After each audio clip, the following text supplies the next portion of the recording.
I had a career. I was a programmer. I was the child of some of the first programmers that there were back in the 50s, before computer science was a thing, had a name. And so, yes, I was immersed in computing as a very exciting thing from the point of view of my parents. And then I got excited about electronics, so I built things. I built things to control my model railway. And then later on, I built a computer terminal because I wanted to, because I could, and because partly I got thrown off using the computer at university. I used it inappropriately, so I had to. So the urge to have your own machine becomes very great. So I built my own computer, and so in a way, when you have a computer, then you look at doing everything with it.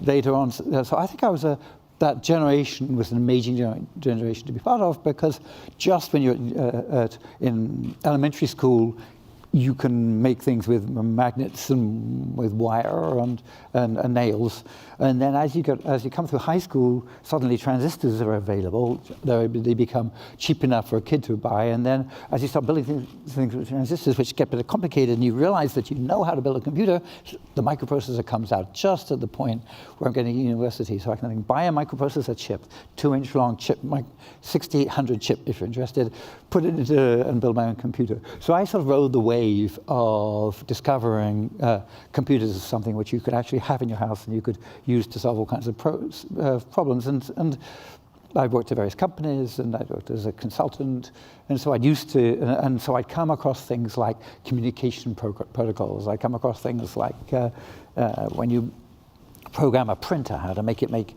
graphics and screen, and so I'd come across sort of text processing, and so basically life as a sort of jobbing contract programmer had taken me, in fact, through all kinds of things. I ended up with all kinds of bits of knowledge, which in the end would be useful. And so then when I get to CERN, it's just frustrating.